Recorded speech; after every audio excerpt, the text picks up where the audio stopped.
Finance act 2019 के मुताबिक CNIC की जो कंडीशन है वो एप्लीकेबल है 1 अगस्त 2019 से, और वो तब से ही एप्लीकेबल है। तमाम रजिस्टर्ड मैन्युफैक्चरर्स और तमाम इंपोर्टर्स, उनके लिए ये पाबंदी थी कि वो अपनी इन्वॉइसेस को इशू करते वक्त कम से कम CNIC को मेंशन करेंगे, और ना ही CNIC के बगैर उनकी सेल्स टैक्स की रिटर्न्स फीड हो रही थी और ना ही उनकी सेल्स टैक्स की रिटर्न्स सबमिट हो रही थी।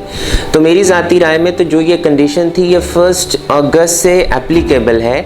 हाँ, ये ज़रूर हुआ है कि जैसा कि आपने कहा कि जो हड़तालें हुई और जो ताजरों ने जो एहतजाज किया, उसका जो सबसे बड़ा फ़ायदा हुआ वो ये हुआ कि गवर्नमेंट ने टर्नओवर की लिमिट को और विद होल्डिंग की लिमिट को 1 करोड़ और 5 करोड़ से बढ़ाकर 10 करोड़ कर दिया है। पहले अगर आपकी टर्नओवर 1 करोड़ पे आती थी तो आप पे मिनिमम टैक्स एप्लीकेबल हो जाता था, और अगर आपकी लिमिट 5 करोड़ होती थी तो आप विद होल्डिंग एजेंट बन जाते थे। अब दोनों लिमिट्स को बढ़ाकर 10 करोड़ कर दिया गया है। तो ये एक बहुत अच्छा स्टेप लिया है गवर्नमेंट ने। लेकिन जहाँ तक CNIC की कंडीशन की आप बात कर रहे हैं, तो वो मेरी ज़ाती राय में 1 अगस्त से एप्लीकेबल है और वो आज तक एप्लीकेबल है। और ऐसी तमाम सेल्स टैक्स की इनवॉइसेस जिसको भी इशू करनी है, उसे अपना कम से कम CNIC का नंबर देना है, या इंडियन नंबर देना है, या सेल्स टैक्स रजिस्ट्रेशन नंबर देना है।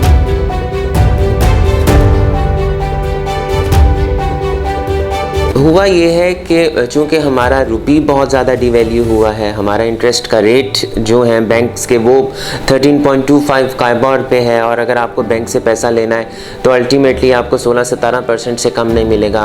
यूटिलिटीज़ की प्राइसेस, जिसमें बिजली, आपका गैस, उनकी प्राइसेस बहुत ज़्यादा बढ़ गई हैं। जितने इंपोर्ट्स थे, हम इंपोर्ट्स को तो कम करते जा रहे हैं, और हमने अपने करंट अकाउंट डेफिसिट को और अपने ट्रेड डेफिसिट को भी कम किया है, लेकिन at the cost of local industry हमने अपने डेफिसिट्स को कम किया है। अगर हम अपनी इंडस्ट्री को नहीं चलाएंगे और अगर हम अपने सनत को नहीं पहिया उसका नहीं चला पाएंगे, तो अल्टीमेटली हमारे मुल्क में जो बहरान आया है, मेरी ज़ाती राय में वो उसी का एक नतीजा है। हमें अब ज़रूर इंपोर्ट्स को कम करना है, लेकिन हमें उन रॉ मटेरियल्स की इंपोर्ट्स को कम नहीं करना जो हमारे मुल्क में नहीं बनते और जिनको इंपोर्ट करके हमारे फिनिश गुड्स बनते हैं। तो गवर्नमेंट को ये चाहिए कि ऐसी तमाम रॉ मटेरियल्स जो आपके मुल्क के अंदर नहीं बनते हैं, उस पे जो उन्होंने ज़्यादा RDs और ज़्यादा ड्यूटीज़ लगा रखी हैं उसको कम करें, ताकि हमारी सनत चले।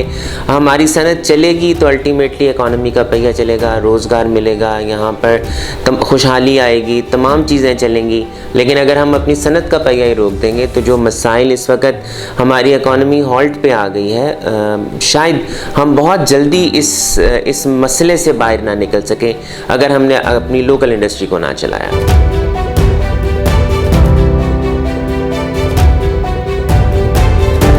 सबसे पहले तो जी एक जो ट्रस्ट का माहौल है इंडस्ट्रियलिस्ट्स और ट्रेडर्स के दरमियान में बहुत ज़रूरी है। स्टेक होल्डर्स के साथ बैठकर उनकी मशावत के साथ तमाम अपनी पॉलिसीज़ को बनाएं, इंटरेस्ट रेट को कम करें, यूटिलिटीज़ को कम करें। जैसा कि कहा कि अपने इंडस्ट्री को चलाएं, ऐसे तमाम रॉ मटेरियल्स जो आपके मुल्क के अंदर नहीं बनते हैं उनको अपने मुल्क के अंदर आने दिया जाए। अपनी कंस्ट्रक्शन इंडस्ट्री को चलाएँ, क्योंकि जब तक आपकी कंस्ट्रक्शन इंडस्ट्री नहीं चलेगी तब तक ये जो पैसा, ग्रे पैसा एकदम छुप गया है, उस पैसे को उसका निकलना बहुत ज़रूरी है। और ये बहुत ज़रूरी है कि वो ग्रे इकॉनमी का जो पैसा है उसको बाहर निकलना चाहिए, उसको मौका दिया जाए कि वो वाइट इकॉनमी के साथ मिले और उसको सपोर्ट करें।